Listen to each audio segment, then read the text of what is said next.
चलिए, आज पूरे महाराष्ट्र के अंदर जो आंदोलन किया गया है, हमने लोगों से आह्वान किया था कि शांतिपूर्ण तरीके से कोल्हापुर के अंदर और ख़ास तौर से विशालगढ़ का तो अतिक्रमण का मामला था, लेकिन गजापुर गांव के अंदर जिस तरीके से तोड़फोड़ की गई, मस्जिद में जाकर जिस तरह का आतंक मचाया गया और वहां पर तोड़ते वक्त कैसे नारे लगाए गए, कौन से झंडे वो हाथ में पकड़े हुए थे, इसकी निंदा करने के लिए हमने ये आंदोलन पूरे महाराष्ट्र भर में रखा था। क्योंकि हमें ये लगता है कि ये जो कुछ भी हुआ है ये गवर्नमेंट स्पॉन्सर्ड है, वरना क्या वजह है कि इंटेलिजेंस ब्यूरो होता है, सीआईडी होती है, आईबी के सोर्सेज होते हैं, पुलिस की पूरी मशीनरी होने के बावजूद इस तरह की इतनी बड़ी घटना हो जाना और सभी लोग खामोश रहना, उसके बाद आप 4-6 दिन के बाद हम केस रजिस्टर कर रहे हैं, हम इसके ऊपर एक्शन लेंगे, तो ये सिर्फ थातुर मातुर है। तो सिर्फ एक चुप चुप की कार्रवाई कैसे की जाती है ना, उसका मामला है। आज एक मस्जिद के ऊपर हुआ है, कल कोई और मस्जिद के ऊपर हमला हो सकता है, और ये करने वाले जो है वो महज चंद लोग है जो अपने आप को शिव भक्त कहते हैं, जो तोड़ते वक्त है तो जय श्री राम के नारे लगाते हैं। तो ऐसे कौन से भगवान ने आपको ये आदेश दिया है, आपको कहा है कि आप किसी के भी इबादत गाह में, किसी के भी धार्मिक स्थल के ऊपर जाके इस तरह की तोड़फोड़ करना का? कोई मजहब नहीं कहता है। लेकिन ये जो घटना हुई है इसका कहीं पर भी अतिक्रमण से लेना देना नहीं है। ये साफ साबित होता है कि ये घटिया राजनीति की एक साजिश है, सिर्फ अपने को सत्ता में कैसा आने का है, उस वजह से समाज के बीच में, जाति धर्म के बीच में कैसा एक दरार पैदा करना है, उसका ये एक पूरा खेल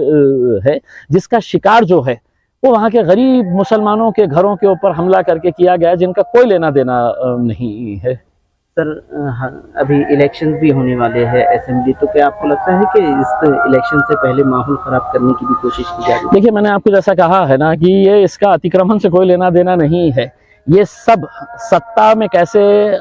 आया जा सकता है, तो हर राजनीतिक पार्टी अपने अपने तौर के ऊपर ये गंदे खेल खेल रही है, लेकिन इसका बलि का बकरा किसे बनाया जा रहा है, इसका खामियाजा सबसे ज्यादा किसको भुगतना पड़ रहा है? तो वो गरीब मुसलमान को, जिसका कोई लेना देना नहीं है। ना वो अतिक्रमण की जगह है, मस्जिद के अंदर इबादत करने के लिए लोग जाते हैं, और यहाँ पर इस तरीके की हरकतें होना ये मेरे हिसाब से निंदनीय है। और मैं तमाम लोगों से ये अपील करना चाहूंगा, ये करने वाले लोग जो है ये उंगली पे गिने जैसे लोग है, उसमें ज्यादातर लोग जो है वो अमन चाहते हैं, शांति चाहते हैं, वो चाहे किसी भी जाति धर्म का, तो उनके साजिश का हम शिकार नहीं होना चाहिए। आज मुसलमानों को भी वरगलाने की कोशिश की जा रही है कि मुसलमानों ने भी कोई गलत कदम उठाना चाहिए करके उसमें, तो मैं सबसे ये अपील करना चाहूंगा उसके अंदर, इस साजिश का अगर हम शिकार हो गए तो बहुत बड़ा खामियाजा हमको भी भुगतना पड़ेगा इसके लिए।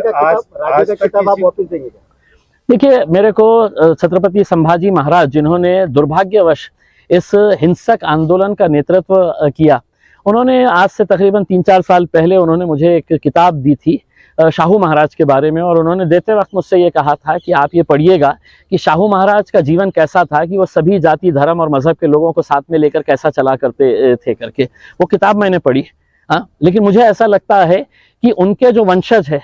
वो भूल चुके हैं कि शाहू महाराज की परंपरा क्या थी करके। तो वो किताब मैं दोबारा उन्हें वापस भेजने वाला हूँ कि मैंने तो पढ़ लिया, मैंने तो समझ लिया, अब ये किताब आप दोबारा पढ़ लीजिएगा करके।